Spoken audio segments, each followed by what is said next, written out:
Boa noite, né? Amanda, Gabriel, Maiara, Jocinara, Leidiara, aí, Fabienne e todos os outros que estão aí presentes, né? Boa noite. Primeiro Boa noite. agradecer, né, a compreensão aí de vocês da minha impossibilidade de estar junto com vocês na semana passada, mas graças a Deus estou aqui hoje já firme e forte, né? Para a gente voltar e falar um pouquinho, conhecer mais sobre a auditoria. Eu vou compartilhar minha tela aqui para a gente poder continuar o nosso assunto, né? Na aula passada a gente falou um pouquinho da história, né? Da auditoria, fala um pouquinho da auditoria interna, auditoria externa, né? Os tipos ali daquela auditoria e as possíveis carreiras do auditor, né? E hoje, na aula de hoje, o que nós vamos falar? Nós vamos falar dos tipos de auditoria que existe, né? Que tipo de auditoria que a gente pode fazer, auditoria tributária, ambiental, de sistema, né? Vamos explicar aí o que é cada uma desse tipo de auditoria e vamos falar também dos princípios do auditor, né? Esses princípios são muito importantes para a atividade do auditor e a gente tem que ter eles assim na ponta da língua, né? Para a gente falando aqui sobre auditoria, tá? Então, o que eu vou fazer? Vou compartilhar minha tela. E quando eu compartilho, eu não consigo ver o chat, né? Então, se alguém mandar alguma pergunta aí no chat, né, vocês podem me parar ou ler a pergunta para mim, ou me fala para eu poder entrar e ver, tá? Na medida que vocês tiverem dúvida, quiserem fazer alguma pergunta ou algum comentário, pode ficar à vontade, me interrompa que a gente vai conversando, tá? Quanto mais interativa a aula for, melhor é a aula, né? Fica mais gostoso e a gente absorve mais aí o conteúdo, tá bom? Combinado? Deixa eu compartilhar aqui. Vocês estão conseguindo já ver minha tela? Sim. Todo mundo vendo? Todo mundo vendo, gente? Sim. Beleza.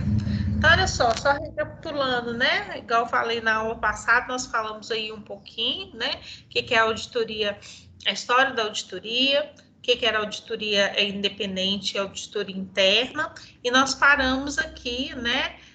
Nas possíveis carreiras que o auditor ele pode ter, tanto o auditor interno quanto o auditor independente, que às vezes a gente fala auditor externo, né? E eu trouxe aqui também algumas firmas, né? Grandes firmas de auditoria que são bastante famosas e conhecidas aí no mercado, né? Mas a gente precisa entender e conhecer também os tipos de auditoria que existe, né? Só a auditoria das demonstrações contábeis que são feitas, né? É só esse tipo de trabalho que é feito pelo auditor, né? E, na verdade, não é só esse tipo de trabalho, né? A auditoria independente, que é a auditoria externa, ela a maior, vamos dizer assim, o carro-chefe da auditoria independente seria, sim, a auditoria contábil, né? Que nada mais é que emitir um parecer, emitir uma opinião sobre as demonstrações contábeis ali da empresa, né? E nessa opinião que o auditor ele vai emitir sobre as demonstrações contábeis, ele vai analisar as demonstrações ali, ponto a ponto, ver se todas as normas contábeis ela foi aplicada ou não, vai avaliar se a empresa, né, ela tem se ela possui controles internos e se os controles internos aplicados, né, eles são bons ou não. Nós vamos falar muito aqui na disciplina sobre o controle interno, né? E vai emitir ali uma opinião sobre aquela demonstração. E um pouquinho mais para frente a gente vai ver quais são os tipos de opinião que o auditor ele pode emitir sobre aquela demonstração contábil ali, tá? Agora, isso auditoria independente, que seria auditoria externa. E a auditoria interna, né? Quais são os possíveis trabalhos, os possíveis tipos de auditoria que ele vai fazer. O auditor interno, gente, o que ele faz, né? Nossa, não sei se eu já falei aqui, se foi, né, se foi com essa turma, se foi com outra, né? A auditoria independente, ela, na verdade, ela é, na verdade, esporádica, né? Ela pode ser trimestral, ela pode ser mensal, ela pode ser, por exemplo, semestral ou anual, né? O trabalho ali de fazer essa revisão. Normalmente, diferente do auditor interno, que o auditor interno, a característica dele ele é, na verdade, um empregado da instituição, um empregado da empresa. Então, ele, como ali empregado da empresa, o que ele vai fazer? O tipo de auditoria que ele vai prestar, ela é sistemática, né? Ou seja, ela é diária.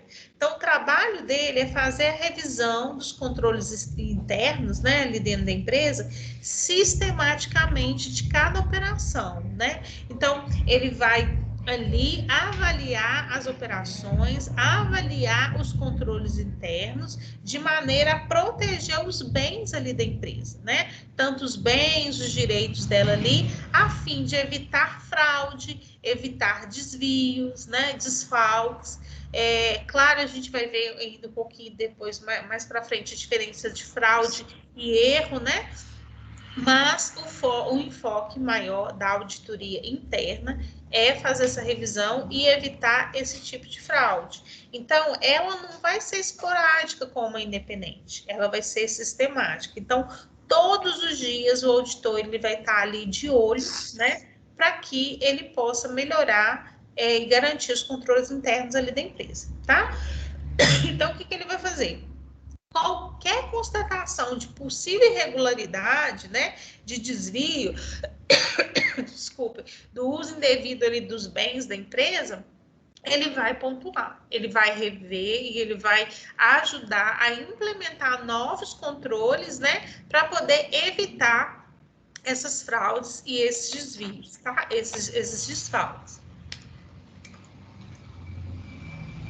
Entendido, gente? Então, além desse tipo de auditoria, que é a externa, né, que é a auditoria independente e a auditoria interna, a gente tem outros tipos de auditoria. Por exemplo, auditoria fiscal e tributária. Normalmente, a auditoria fiscal e tributária, ela é exercida, ela é executada por um auditor independente, né? Então, qual que é o enfoque desse tipo de auditoria? É avaliar, né, se os procedimentos ali adotados pela empresa, né, na operação ali de apuração dos tributos, dos impostos, se eles estão conforme a legislação e o planejamento tributário ali daquela empresa. Então, ele vai pegar, vai analisar a norma tributária, o que o fisco diz que tem que fazer, o que a norma contábil diz que tem que ser, como que tem que ser apurado, né? E vai ali analisar e vai verificar, né, se aquele planejamento tributário, se ele está condizente, se ele não está. E aí, gente, entra tanto a parte da auditoria e, normalmente, as empresas de auditoria, o que ela faz? Ela vende o serviço, ela presta serviço de auditoria e de consultoria, né? Por quê? Quando o auditor ele tem essa condição de fazer essa análise, né, com maior eficiência ali desses procedimentos e desse planejamento tributário, ele tem toda a condição, né, de emitir uma opinião, né, sobre aquilo ali que foi apurado e também de indicar caminhos através de uma consultoria para poder melhorar o planejamento tributário ali daquela empresa, né? Então, isso também é um tipo de auditoria que é feito, tá? Normalmente por um auditor independente, né? E também a gente tem aí consultorias tributárias e fiscais que são realizadas também por advogados tributaristas, né? que podem também, inclusive, fazer parte do time daquela empresa ali de auditoria, né? Que essas empresas de auditoria normalmente contratam como trainee não só os estudantes de ciências contábeis, mas muitos estudantes também de direito, né? Porque eles têm um maior domínio da legislação tributária. Agora, além da auditoria fiscal e tributária, nós também temos um outro tipo de auditoria que nós chamamos de auditoria de gestão, né?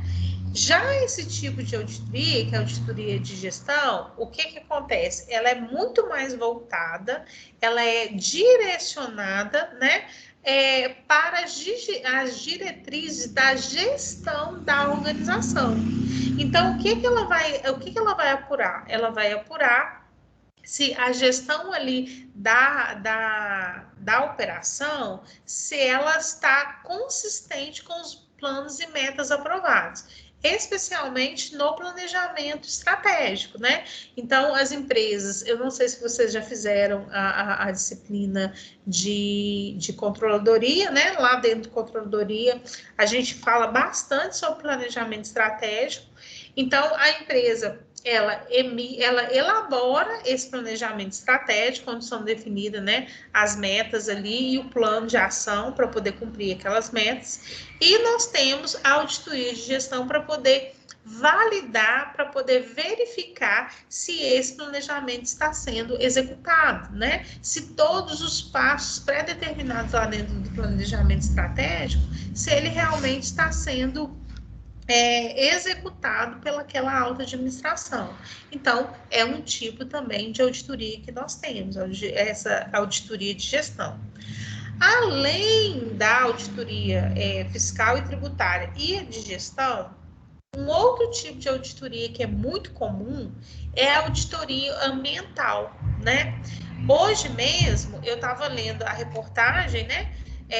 Que foi identificado mais um corpo, né, da tragédia que a gente teve lá no rompimento da barragem lá da Vale, aqui de Brumadinho, né, ali, né, e por coincidência é uma pessoa que estudou com meu marido, fez direito junto com ele, né, uma amiga dele. Então, dentro desse escopo de trabalho da auditoria, ela também pode atuar dentro da auditoria ambiental. Só que para poder normalmente executar esse tipo de auditoria, né, de auditoria ambiental, você tem que ter sim um auditor que normalmente ele é independente, ou seja, ele não tem nenhum vínculo com a empresa ali, mas ela tem que possuir profissionais, né, capacitados e certificados para poder fazer aquela avaliação. Então, por exemplo, na auditoria ambiental, nós vamos ver os processos operacionais que acontecem produtivos ali dentro ali da empresa, né, e fazer a avaliação do meio ambiente. Então, por exemplo, ver os riscos, os possíveis riscos, né? Então, por exemplo, do rompimento da barragem, né? Então, vai lá, são técnicos, são engenheiros, né? São arquitetos que vão lá e vão verificar, ou vão ser, né, biólogos ou geólogos que vão lá verificar se aquele ambiente ali, se ele está adequado, né, se ele garante uma segurança ambiental, tanto para o meio ambiente de uma forma geral, e até mesmo para os trabalhadores que estão ali trabalhando próximo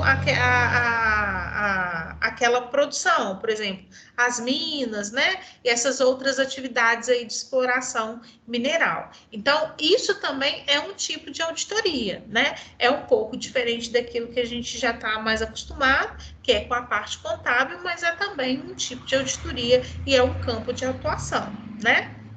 E também, gente, nós temos que é muito comum a auditoria de sistemas, né? O que é a auditoria de sistemas? A auditoria, gente, de sistemas, o que ela vai avaliar? Ela vai avaliar a qualidade do sistema de informações, né, ou seja, de computação mesmo, de uma determinada empresa. Normalmente, esses tipos de auditoria, eles são realizados em sistemas de grande porte, ou seja, esses ERPs grandes, né, onde que vai ser processado várias informações, que tem uma integração com a contabilidade e que possui um banco de dados, né, muito grande. Então, existe essa auditoria de sistema para poder verificar a confiabilidade daqueles dados que estão ali, que aqueles dados não vão ser vazados, ou que aqueles dados que estão ali, né, eles estão seguros, que eles estão protegidos. Especialmente agora que a gente tem a LGPD, que é a lei geral de proteção do dado, né, que estão aí todas as empresas, todas, sem exceção, elas têm que observar a LGPD. Então, o que diz um dos pontos, né, dessa lei da LGPD? Que as empresas elas são responsáveis pela guarda dos dados dos clientes dela. Então, por exemplo, quando você vai no supermercado, né, ou vai em qualquer farmácia, a pessoa pergunta assim, quer digitar o CPF? Aí você vai lá e digita seu CPF, né? Você poder, sem necessidade nenhuma. O que estava acontecendo? Essas empresas, elas juntavam um banco de dados enorme com os dados das pessoas, CPF, nome, endereço e tudo, e estava fazendo o quê? Vendendo esses dados para outras empresas, né? Então, ali vazava várias informações ali das pessoas, informações sigilosas, né? Então, hoje a gente precisa observar a LGPD, que então a empresa ela é responsável pelaquela informação daqueles clientes que ela tem ali.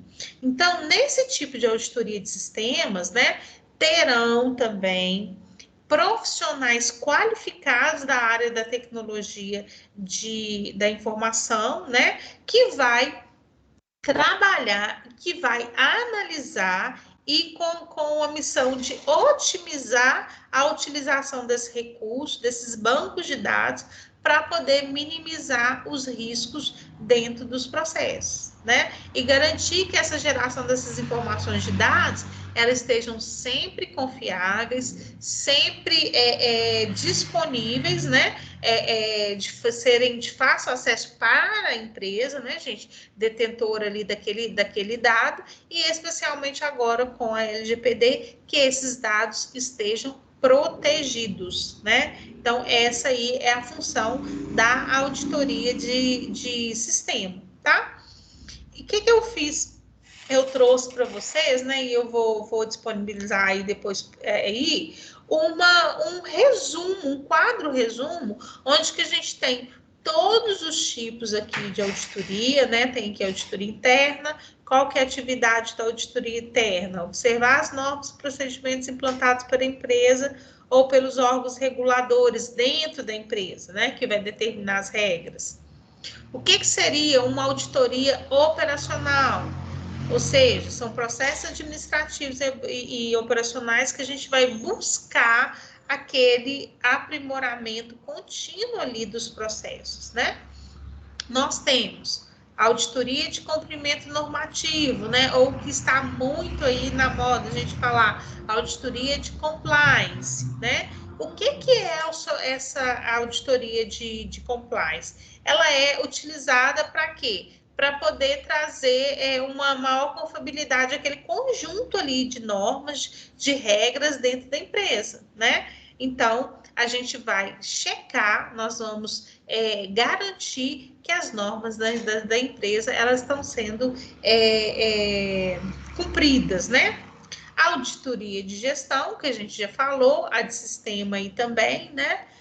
Tributária, ambiental, e aqui, por fim, que a gente tem, que vai ser um dos nossos maiores enfoques, que é a auditoria das demonstrações contábeis, né? Que é executada por um auditor independente, onde ele vai trazer uma opinião sobre as demonstrações contábeis, se elas estão em conformidade com os procedimentos contábeis, estão de acordo com o CPC, ou seja, né, se eles estão, se a demonstração contábil, se ela está conforme os normativos contábeis, tá? Beleza? Dúvida até aqui? Não? Posso seguir? Beleza. E, enfim, para que qualquer auditor, independente do tipo de auditoria que ele vai fazer, se é auditoria contábil, se ele é contábil, se ele é um auditor interno, ou se vai ser uma auditoria de sistema, se for auditoria tributária, não importa o tipo de auditoria, né? Ele precisa seguir algumas normas éticas, né? Ou seja, ele tem que ter alguns princípios éticos profissionais que vão ser o que? Fundamentais para a execução do trabalho, né?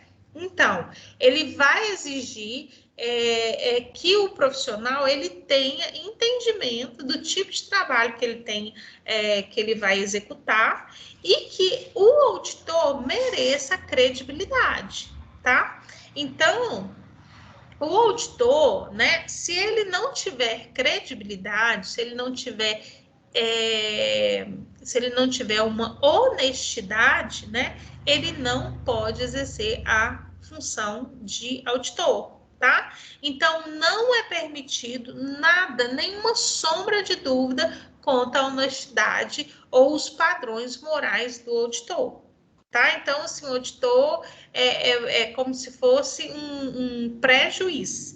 Ele tem que andar sempre na linha e tem que tem que cumprir, né? Conforme a norma contábil. A gente vai trazer, eu vou trazer depois para vocês cada uma das NBCs, TG, né? Que vai trazer essas informações sobre os princípios do auditor, tá? Então, os principais princípios, né, que estão na própria norma contábil, que exige a obediência do auditor aos princípios éticos profissionais, que são eles. Sim. Mas o auditor é por indicação? Não, o auditor ele pode ser, né, interno, como a gente viu, ele pode ser interno ou ele pode ser externo, né? Sim, no caso do externo, ele é por indicação? Não, ele não é por indicação. O que acontece? Você tem as empresas de auditoria, né, que prestam serviços de auditoria. E as empresas vão contratar esse serviço. A empresa, ela é livre para poder contratar a empresa que ela quiser, tá? Então, dentro daquela empresa ali de auditoria, ela tem um quadro de funcionários. E aquele quadro de funcionários que vão ser os auditores, que vão lá executar o trabalho, eles têm que observar cada um desses princípios éticos, que a gente vai falar agora, tá? Então, não é uma indicação. Entendi. Tá? Entendi. O que vai ser, por exemplo, assim, uma indicação, vamos supor que eu tenho uma empresa, eu tenho empresa de auditoria, Auditoria Família SA, tá? E aí, a minha auditoria Família SA, eu tenho todos vocês ali como os meus funcionários.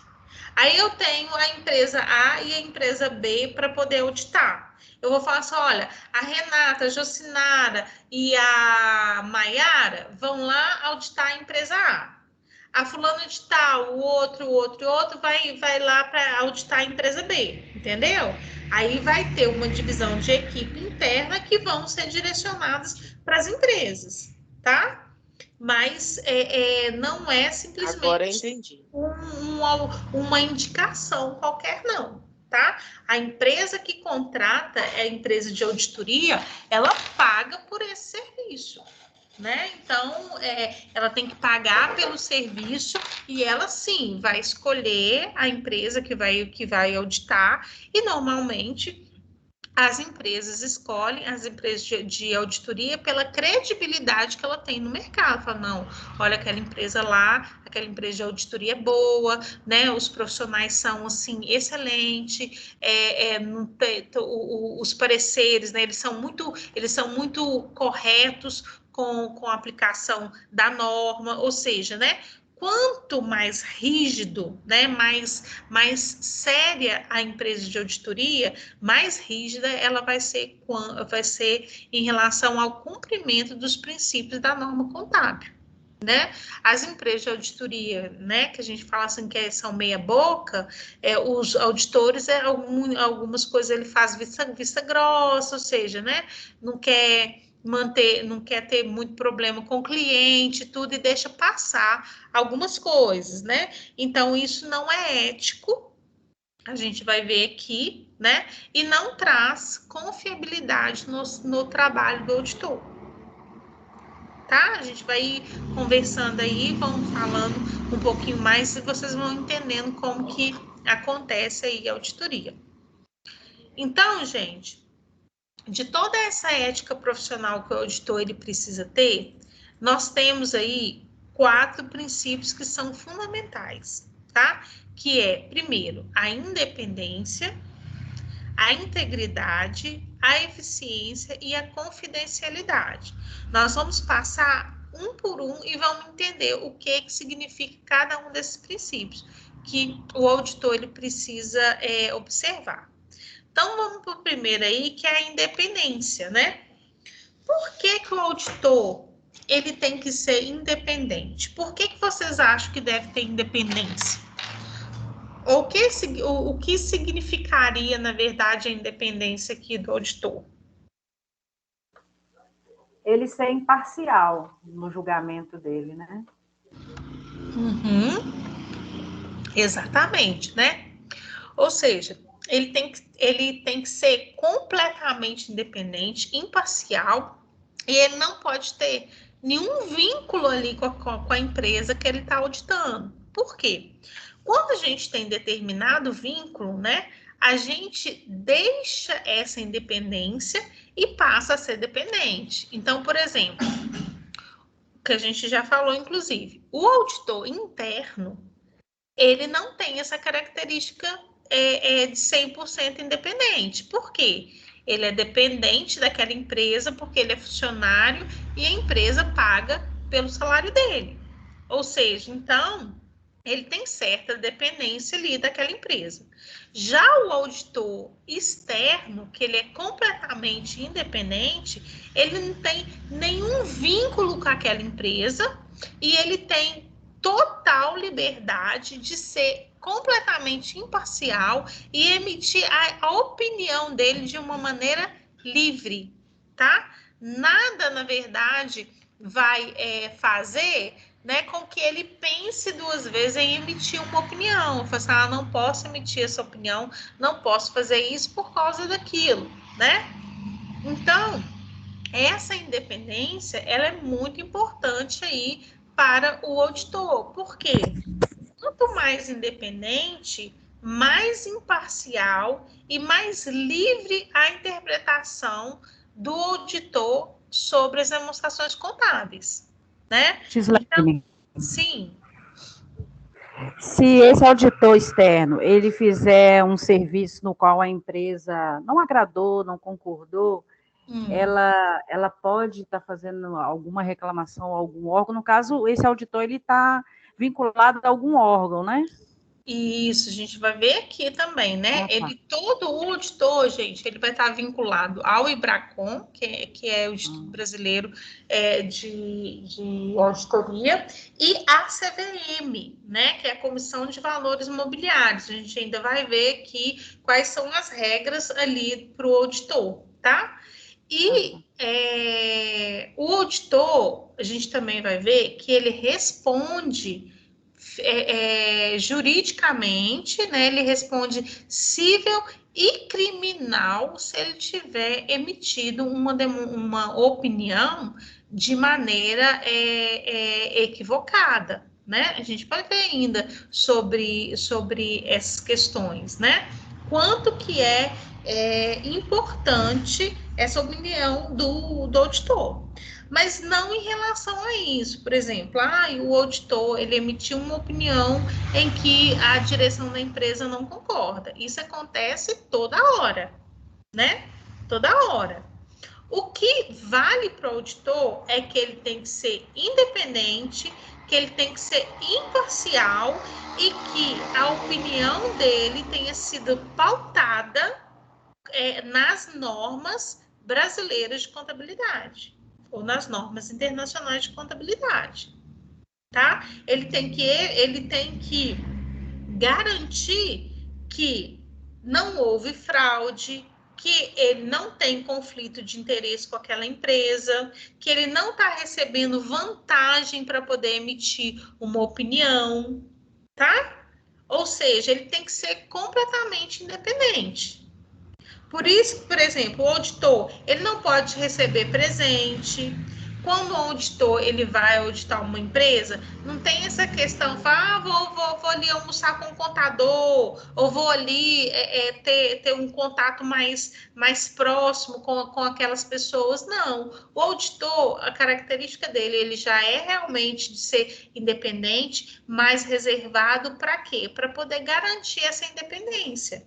Para não criar nenhum laço, nenhum vínculo, evitando assim interesse e evitando conflitos na emissão do parecer.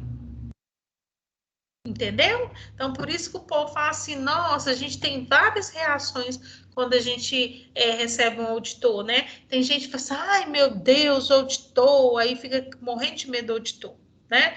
Outros quer esconder debaixo da mesa, né? Outros viram e falam assim, eu adoro auditoria, porque aí a auditoria vai lá, valida, vai ver que eu estou fazendo tudo certo, né? E eu vou receber parabéns, porque o auditor validou tudo ali, ficou tudo lindo, maravilhoso. Então, a gente tem várias reações das pessoas, né, dos contadores, ao receber um auditor. Mas o auditor, né, independente de qualquer um tipo dessa reação, ele tem que garantir essa independência dele. Por quê? A independência, ela tem que estar presente, porque é ela que vai orientar o trabalho dele.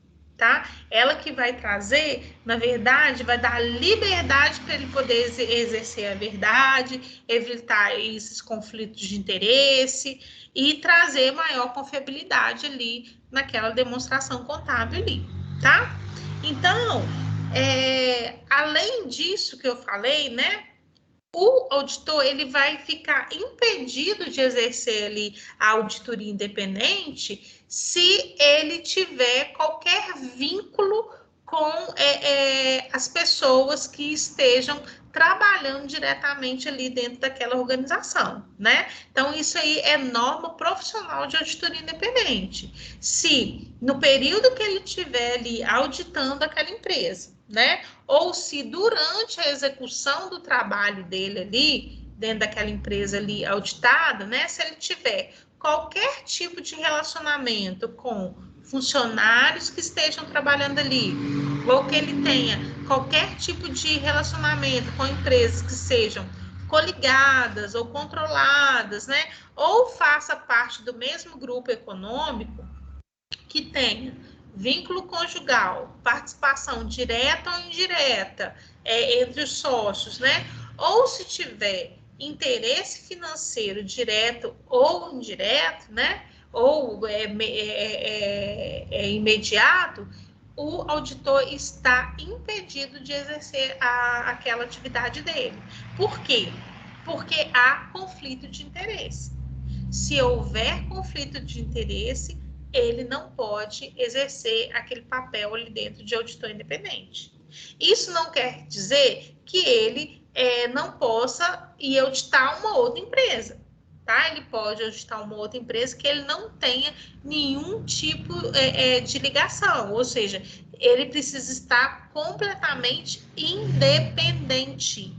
Por isso que a auditoria chama auditoria independente. Ele não pode ter nenhum tipo de vínculo ali, né? Nem financeiro, nem conjugal, nem emocional, nem direto, nem indireto, tá? Ele tem que ser completamente imparcial e independente.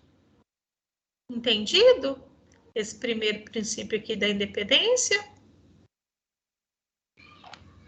Sim. Dúvida, gente, aqui desse primeiro? Ok, professora. É tipo o de perito que a gente aprendeu semestre passado, essas questões. Tipo o quê? É perito. Ah, o perito, sim. Daqui a pouco, no final, a gente vai falar aí um pouquinho da diferença, né? Do auditor e do perito, mas é exatamente isso, né? O perito também ele tem que ser completamente imparcial e independente. Se ele tiver qualquer tipo, né, de vínculo, ele está impedido de exercer ali aquele trabalho como perito, né? Então, vamos lá. Outro ponto, outro princípio que a gente tem aí do auditor é a integridade, né, gente? Ou seja, o auditor ele tem que ser íntegro, ele tem que ter ali um compromisso com o trabalho que ele vai exercer. Então, ele tem que ser íntegro quanto à opinião que ele vai expressar ali, né, dentro daquele contexto da empresa, né? Ele tem que ser íntegro de uma forma geral, né? Com as pessoas, com sua vida pessoal, né? Por quê? Porque ele tem que transmitir para as pessoas, né, uma veracidade, uma honestidade ali, né? Tanto da pessoa, por quê? Por exemplo, tá, gente? Pode ser que assim não tem nada a ver, né? A gente às vezes tem que saber separar as coisas. Mas, por exemplo, nossa, você vai, o auditor lá da empresa que audita você lá, você encontrou o auditor, por exemplo, assim, na maior night, você sabia que ele era casado e tudo, já sabia, já tinha visto foto da esposa e tudo, você encontra o cara aí na noitada com uma outra mulher, bêbada e tudo, que integridade que aquele cara ele vai transmitir para aquele cliente dele, né? E isso acaba trazendo, não trazendo confiabilidade à pessoa. Por isso que o auditor, ele é um cara todo reservado, todo reservadão, porque ele tem que ter integridade, tanto com as pessoas de uma forma geral, quanto integridade com a empresa, com aquilo que ele está emitindo a opinião ali. Ele sempre tem que expressar a veracidade dos fatos, né? E especialmente quando se trata das demonstrações contábeis, demonstrações financeiras, né? Tem que ter integridade e tem que ter veracidade ao emitir a opinião ali, tá? Então, tem que haver também lealdade entre a própria classe, né, de contadores, de auditores, né, por causa da concorrência. Porque a gente tem várias empresas aí, por exemplo, de escritórios de contabilidade, e nós temos também aí várias empresas de escritórios de auditoria, né, que prestam serviço aí com terceiros. Então, por exemplo, a gente tem que ter integridade de cobrar um honorário que seja justo, né, e que seja compatível com a concorrência no mercado. Igual, por exemplo, né, na época de imposto de renda, falando aqui mais da parte do contador, você tem aí vários escritórios que pegam assim, vou fazer a declaração de imposto de renda, cobra o quê? R$30, R$50 uma declaração de imposto de renda.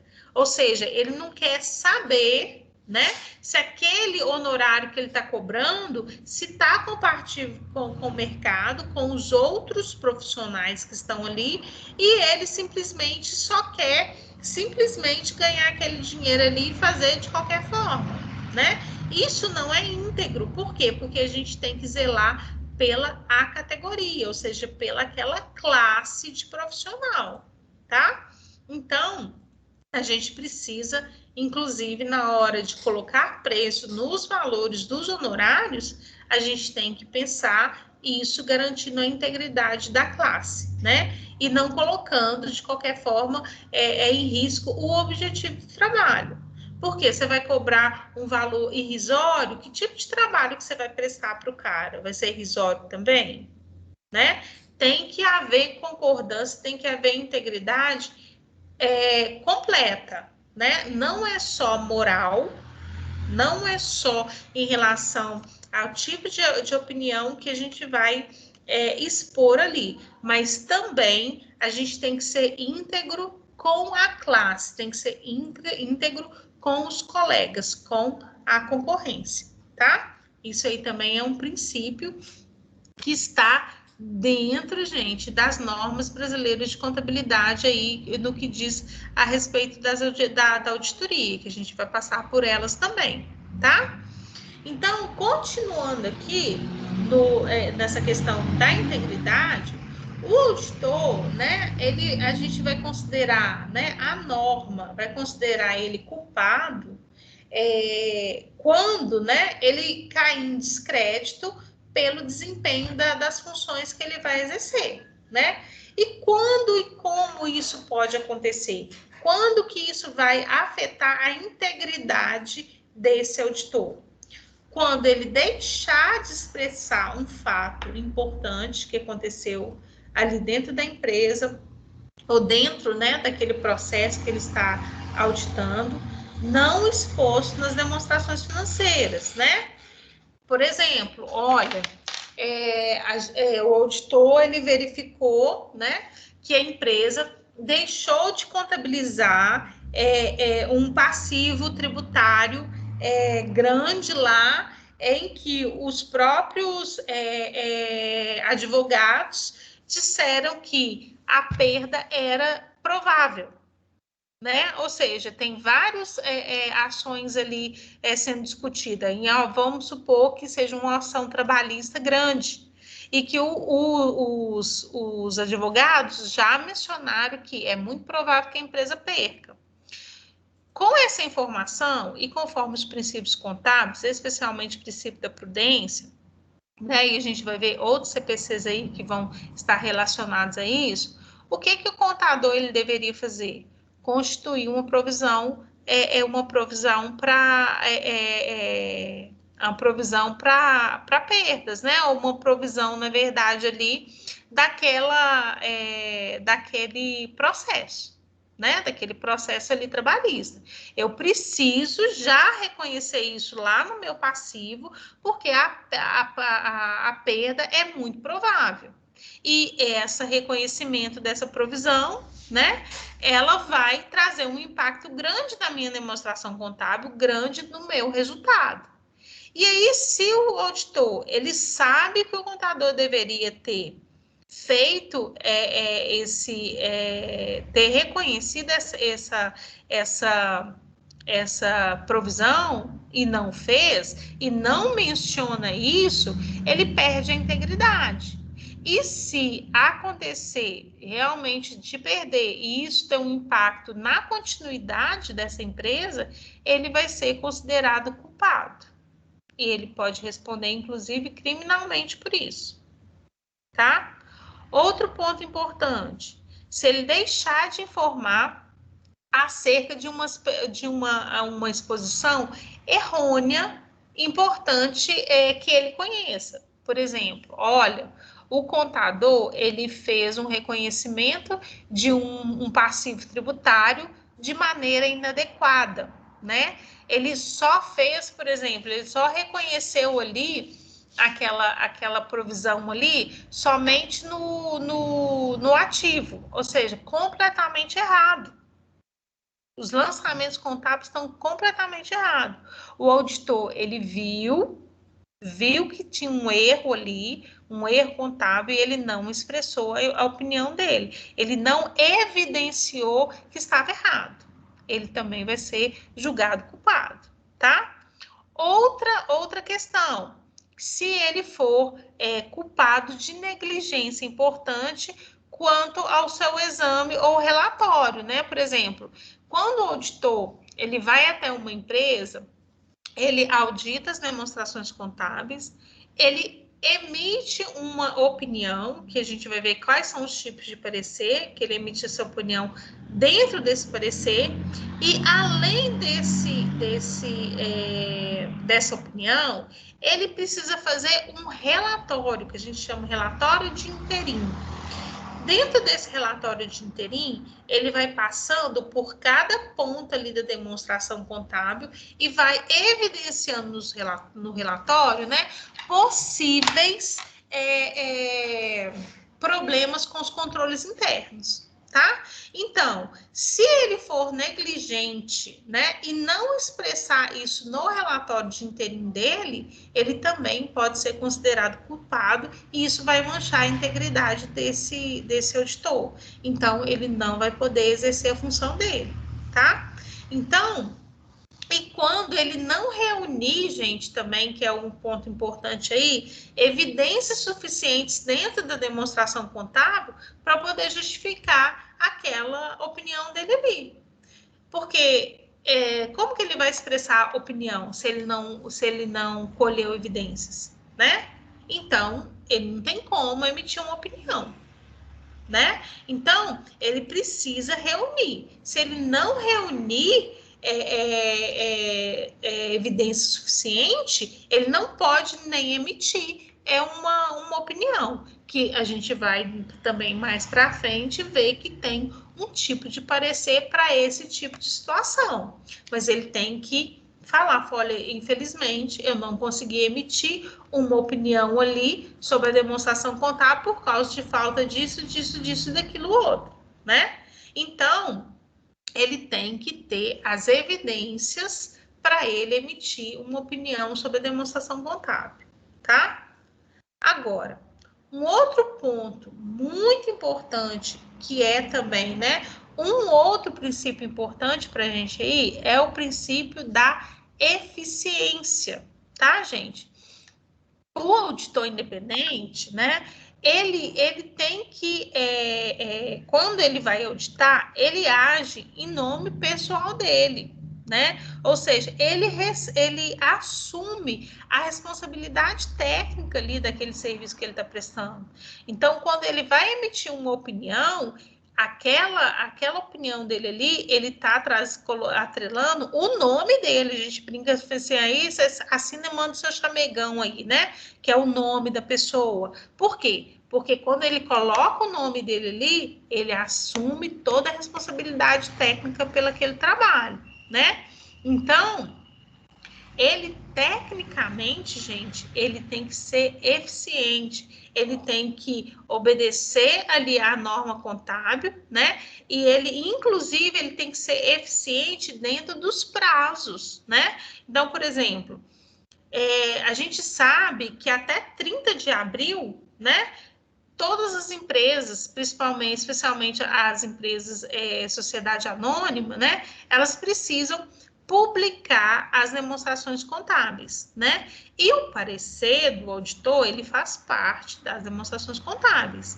Então, o auditor, ele tem que ter eficiência e compromisso de emitir a opinião dele dentro daquele prazo ali, dentro do possível, entendeu? Ele tem que ter um prazo, ele tem que ter um planejamento de trabalho para ele obter ali as evidências, as provas, né? Que todo o processo que a empresa ela adotou dentro ali da demonstração contábil, que ela esteja em conformidade. Então, só depois que ele fizer toda essa análise, que ele vai poder emitir a opinião ou dar qualquer uma informação em relação àquela demonstração contábil ali. Então, ele tem que ser muito eficiente, ele tem que ser muito esperto, ele tem que ser bem, não é só eficiente, mas eficaz também, no prazo para ele emitir essa opinião, tá? Que senão ele acaba perdendo o mesmo prazo,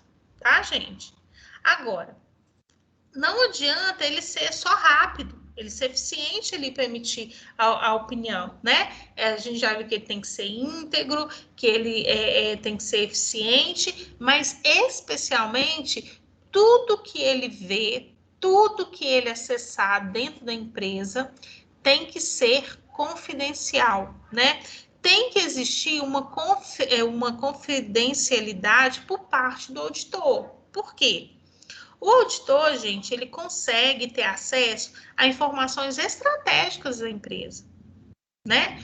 Toda a empresa, todas as informações, ela tem que estar descortinadas ali para o auditor. Tanto para o auditor responsável, quanto para os assistentes dele, que está ali trabalhando com ele. Ele tem que ter acesso a todo e qualquer tipo de informação. E é assim, gente, é todo e qualquer tipo de informação. Fala, olha, eu quero todas as notas, quero ver todas as notas de material de limpeza que foi comprado. Eu quero ver todas as notas fiscais de vendas que foi feito. Eu quero saber quanto que cada funcionário recebeu pelo trabalho dele, me dá o resumo da folha, ou seja, ele tem que ter acesso a todas as informações. O acesso dele tem que ser irrestrito às informações da empresa, e inclusive informações estratégicas, né? De, por exemplo, de quanto que produziu, quanto que distribuiu, para qual mercado que foi, para qual filial que foi, né? Então, isso são dados muito importantes e que, se o auditor pega essas informações e leva para um outro concorrente, ele pode comprometer a continuidade da empresa. Então, por isso que um dos princípios que o auditor ele precisa observar é essa confidencialidade. O que ele viu, o que ele acessou ali dentro daquela empresa, ele tem que ficar ali dentro do trabalho dele. Ele não pode fornecer essas informações para terceiros, tá? Então, tem que haver confidencialidade. E isso, gente, é muito importante para que a empresa ela continue as suas atividades. Por quê? Porque se ele pega uma informação estratégica, né, que aquela empresa ali ela trabalha, ela monta, ela planeja e mandar para outra concorrente ali, ele pode literalmente quebrar ali aquela empresa, né? Então, tem que ter confidencialidade ali dentro dela, tá? Então, não é só nos dados que ele acessa, mas também tem que ter a confidencialidade na execução do serviço para o qual ele foi contratado, né? Em hipótese nenhuma, gente, hipótese nenhuma, ele não pode divulgar os fatos que aconteceu, né? O que ele verificou ali dentro e utilizar dessas informações para o próprio bem dele, né? Ou para terceiros, ou para beneficiar terceiros. Ele não pode mesmo, tá? E também, gente, o auditor, ele só pode dar informação. Ai, meu Deus do céu, eu fechei vocês estão continuando vendo a minha tela? Eu tô vendo. Ah, então tá bom. Eu fechei a caixinha aqui, achei que eu tinha fechado vocês. Então, olha só. O auditor, ele só vai poder compartilhar dados da empresa se for uma determinação legal. Se for determinação legal, ele deve, né? Ele nem pode, não, ele deve, né? Por quê? Porque ele responde, gente, criminalmente também, civil e criminalmente. Então, por exemplo, tem uma empresa que está sendo auditada, né? Foi auditada e aí passou um tempo, aí descobriu que tinha fraude fiscal, ou que essa empresa, né, lesou o mercado financeiro, aí tá fazendo uma outra auditoria, falando, mas como assim essa empresa com fraude financeira? A auditoria não mencionou nada? Aí eles vão atrás dos auditores, falam, por que o auditor que estava auditando ali aquelas demonstrações contábeis não viu e não mencionou nada? Aí eles podem pedir a auditoria, né? Não só os pareceres, porque o parecer ele é publicado, mas todos os documentos levantados pela auditoria, que a auditoria, nós vamos ver aqui mais para frente, nos papéis de trabalho, que ela tem que guardar aquelas informações ali. E se caso ela for questionada judicialmente, ela tem como provar que aquela opinião que ela emitiu foi conforme a documentação que foi entregue para eles, tá? Naquele momento ali.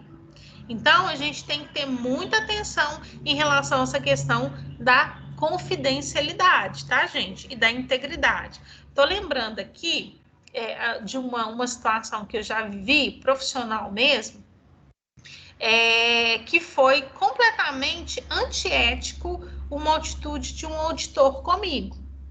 O que acontece? Eu trabalhei numa empresa há muitos anos atrás e que eu passei por um tipo de auditoria que a gente chama de due diligence. O que é essa due diligence? É um tipo de auditoria que ela vai fazer uma avaliação patrimonial daquela empresa, ou seja, ela vai avaliar quanto aquela empresa vale no mercado, né? Por quê? Porque essa empresa estava em processo de venda, tinha outras empresas querendo comprar participação, né, societária, e para ela poder conseguir vender parte daquela empresa ali, as empresas queriam garantir que a empresa era saudável, né, que era uma empresa confiável e tudo. E aí, o que acontece? Nesse processo, aí chega na empresa um batalhão de auditor, né? E ali o contador fica, coitado, né, do contador nesse tipo de auditoria. A gente fica ali completamente acuado, porque eles vão pedir vários tipos de informação, aí é que é aquela que é tanto de pergunta, né, aquela coisa toda. E eu lembro que um dos auditores, que era o auditor que estava responsável pela equipe, virou para mim e falou assim: olha, se no final dessa auditoria aqui, né, você for mandado embora, qualquer coisa eu posso te indicar, você pode vir trabalhar comigo. Aquilo me deu uma raiva. Como assim, né? Ele estava querendo me acuar, né? Me acuar enquanto contadora para que eu pudesse mudar a forma como que eu estava agindo. E aí eu procurei a direção da empresa, né? Os donos, e falei: olha, eu não trabalho com esse auditor. Se eu tiver que lidar com esse cara aqui, né, que era o responsável, vocês podem arrumar outra pessoa, porque eu não vou responder. Não vou responder. Não aceito ninguém vir aqui querer me intimidar, não, intimidar o meu trabalho. Então, ele foi completamente antiético. E naquele momento ali, a integridade dele foi para o espaço, comigo. Então, aí, o que a empresa teve que fazer? Inclusive, quem foi a empresa que estava fazendo essa due diligence, nessa outra empresa que eu trabalhava, era a Deloitte.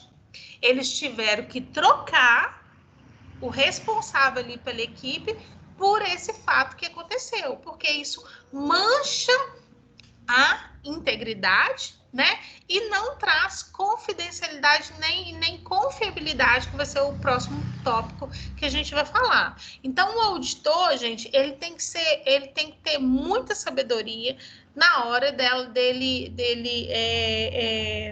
trabalhar ali com aquele cliente.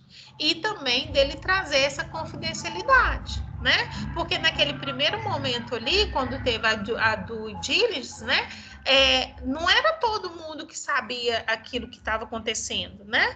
O pessoal não sabia que a empresa ia ser vendida, né? Então, o auditor que falou aquilo comigo, ele não poderia ter falado.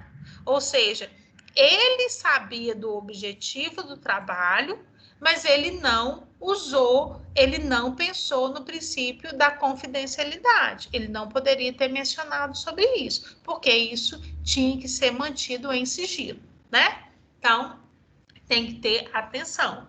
É falar o mínimo possível e ser o mais acertado possível. Um outro princípio que a gente precisa ter, né? E isso é para o auditor, para o contador e para qualquer profissional, é a responsabilidade, gente, né? A complexidade, o volume de informação, né, que a gente recebe que um auditor, na verdade, ele recebe, tanto por meio dos documentos ali contábeis e por meio de prova, na verdade, de testes de amostragem, que depois a gente vai falar, que ele faz, das avaliações do controle interno, ele tem que ter muita responsabilidade ao emitir aquela opinião. E ao revisar todos esses controles internos aqui. Por que ele tem que ter muita responsabilidade? Porque ele pode ser ele pode ser responsabilizado, né? Pela não descoberta de um possível fraude, porque ele não testou, ele não verificou que aquele controle interno ali, né? Ele tinha uma falha, ou porque ele foi negligente na execução do trabalho dele, ele foi negligente ao auditar realmente se a norma contábil estava sendo aplicada ou não. Então, ele tem que ter responsabilidade com o tipo de trabalho que ele vai executar e com o tipo de opinião que ele vai emitir sobre a demonstração contábil daquela empresa, né? Então, gente, todo trabalho que um auditor ele vai fazer, né, visando essa responsabilidade aí, ele precisa ter uma metodologia, que também a gente depois vai ver com mais detalhe, né? Ele tem que ter um planejamento de auditoria, ele tem que ter uma metodologia para poder executar o trabalho, a fim, inclusive, de preservar o próprio auditor, porque ele pode responder civil e criminalmente pelos prejuízos que ele pode causar ali para aquela empresa ou para terceiros, a partir da opinião que ele vai emitir sobre aquela demonstração contábil. Ele pode ser, né, ele pode ser julgado, né, ele pode ser, na verdade, fugindo agora a palavra, ele pode ser condenado tanto por culpa ou por dolo ali no exercício da função dele, tá? Dependendo da forma como ele vai trabalhar. Então, tem que ter muita responsabilidade. É uma responsabilidade enorme do auditor e do contador também, né? Mas nosso foco aqui é o auditor, quando ele vai trabalhar e ele vai emitir uma opinião sobre a demonstração contábil, tá? Ok, gente? Ok. Estão aí comigo? Então, por hoje nós vamos ficar aqui com esses princípios do auditor. Na próxima aula, o que a gente vai ver? Nós vamos ver essas normas de auditoria aqui no Brasil, né? Quem são os responsáveis, que a gente já começou a falar, né? Que tem aí o CFC, o IBRACON, a gente vai falar também um pouquinho da SUSEP e do Banco Central, o que a SUSEP e o Banco Central tem a ver com a auditoria, tá? E nós vamos ver aí os campos que a gente vai aplicar aí a auditoria, né? Ou, na verdade, né? Já vamos falar disso aqui, que aí na outra aula a gente entra no outro tópico, né? Tudo isso, todos esses princípios que a gente falou aqui, né? Eles são regulados e eles são editados, né? A partir de normas contábeis de auditoria, tá? Que existem órgãos aqui dentro do Brasil específicos que vão regular o exercício da função do auditor, né? Que ele que vão ditar as normas, né? Escritas mesmo, que o auditor ele precisa observar. Então, quem são esses órgãos? O primeiro, gente, é o CFC. É o Conselho Federal de Contabilidade, né? Que está responsável ali por publicar todas as NBCTG, que é Norma Brasileira de Contabilidade, né? Técnica de Contabilidade, o A, que é de auditoria, a gente vai ver algumas específicas aqui. A CVM, né, gente? O IBRACON, que é o Instituto Brasileiro de Contadores. A CVM, que todo auditor, não adianta ele ter só o CRC. Além do CRC, ele tem que ter registro na CVM, que é a Comissão de Valores Mobiliários. O auditor que não tem registro na CVM, ele não pode exercer atividade como auditor, tá? O auditor ele tem que estar inscrito na CVM. Ele tem que ter um cadastro lá, registrado, que vai ser quem vai ser responsabilizado caso tenha algum erro, algum problema com o parecer ali, a CVM vai cobrar daquele responsável que está cadastrado lá, tá? Além disso, a gente tem o Banco Central e a SUSEP. Por que a gente está falando aqui do Banco Central e da SUSEP? Porque são duas instituições, né, que vão trabalhar dentro do mercado regulado. O Banco Central é aquele responsável, né, por todas as empresas que estão ligadas a atividades financeiras. Então, os bancos, essas financeiras aí, né, esses bancos pequenininhos, essas FDICs, tudo são responsabilidade do Banco Central. Então, o Banco Central é o órgão regulador desse tipo de empresa. Então, eles que vão ditar as normas contábeis para essas empresas. Então, os auditores também estão sujeitos a essas normas do Banco Central. De igual modo, a SUSEP, gente, quem fez aí já a contabilidade autorial sabe que a SUSEP é que edita as normas contábeis, né? E edita, inclusive, tanto a SUSEP quanto o Banco Central, como que vai ser a estrutura do plano de contas, como que vai acontecer a contabilização, quais são os tipos de provisões que são obrigatórias ou não, né? Então, os auditores, eles precisam também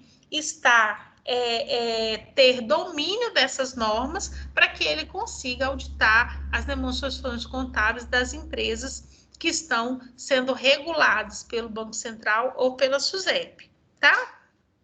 Além disso, gente, nós temos aqui o campo de aplicação dos auditores, da auditoria, né? Então, por exemplo, a gente já viu que a gente tem o auditor interno e o auditor independente, que são os externos, né? Mas onde que eles podem trabalhar? Qual que é o campo de atuação, de aplicação desses auditores? Se a gente está falando e vendo dentro da empresa, o auditor, ele pode atuar aqui como auditor interno. Então, é um campo de atuação. Agora, se ele é um auditor independente, ele pode ser um auditor contábil, ele pode ser um consultor contábil, ele pode ser um empresário contábil, ele pode ser um perito, um investigador de fraude, tá? Mas, normalmente, o principal campo de atuação, ele está aqui dentro do auditor contábil, consultor e empresário contábil. Empresário que ele pode ser o dono da empresa de auditoria e de consultoria, tá? Ou ele pode ser, no ensino, ele pode ser um professor, né? Ele pode ser um pesquisador da ciência contábil, né? E se a gente está falando dentro de um órgão público, ele pode ser um auditor governamental. Por exemplo, a gente tem um órgão que é a Auditoria Geral da União.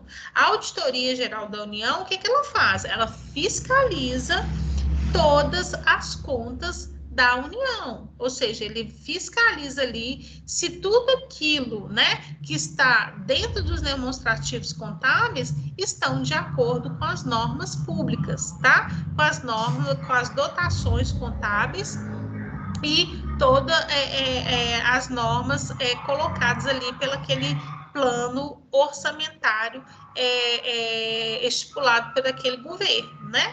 Se a gente já está falando aqui no caso de órgão público. Agora, o que a gente não pode confundir, né? Inclusive, teve alguém aí que falou, professora, é tipo, quando a gente está falando da independência, né? É o tipo da perícia, né? É, tipo da perícia. Mas existem diferenças entre a auditoria e a perícia, né? São serviços, são trabalhos semelhantes, mas são diferentes, né? Então, quais são as diferenças entre a auditoria e a perícia contábil?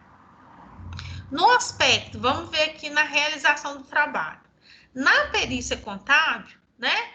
Esse trabalho, ele é realizado por por um profissional, que também tem que ser contador, que é indicado por um juiz. Então, o juiz, ele tem ali uma lista de pessoas, né, de peritos que são ali nomeados, e ele escolhe, fala, esse serviço aqui eu vou dar para o fulano de tal. Então, o fulano de tal vai lá e faça aquela perícia, tá? Então, a perícia é feita por indicação. A auditoria, não, né? A auditoria, ela é realizada por um profissional contratado pela empresa. Né? Já falei isso aqui essa noite. Agora, e o objetivo? Qual que é o objetivo da perícia e da auditoria? O da perícia, gente, é examinar se aqueles registros ali contábil, né? E os elementos ali patrimoniais, procedimentos e outros, está tudo certinho ali. O objetivo da auditoria independente, né? Não é examinar os registros, é fornecer uma opinião sobre a fidedignidade das demonstrações contábeis. Se aquelas demonstrações contábeis, se elas foram elaboradas conforme os normativos contábeis, tá? Agora, e a dimensão do trabalho? Dentro da perícia, eu vou fazer aquele trabalho para poder atender aos quesitos do processo judicial. O que são os quesitos, né? São os pontos elencados ali pelo juiz que ele vai analisar, tá? Então, ele vai pegar quesito por quesito ali daquele processo e vai analisar, vai examinar e vai emitir a opinião dele ali. Já na auditoria independente, o critério vai ser o do auditor em função daquilo que ele vai emitir a opinião. Olha, então já que eu vou emitir a minha opinião e é sobre as demonstrações contábeis, eu preciso avaliar isso e aquilo outro, né? Os critérios vão ser definidos pelo próprio auditor e não por um juiz, e não por um terceiro que vai elencar. Você vai avaliar isso e aquilo, né? Esse ou aquele outro ponto, tá? E na questão da formalização da opinião, como que acontece? Dentro da perícia contábil, o perito ele tem que emitir um laudo, né? Ele tem um laudo técnico ali, onde que ele vai emitir ali aquela opinião dele, que vai determinar e vai demonstrar aquilo que ele examinou.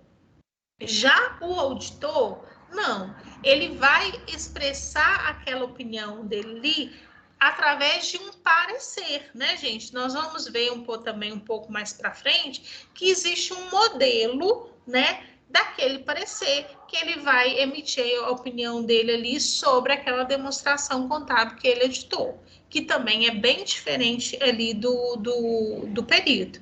Então, por mais características que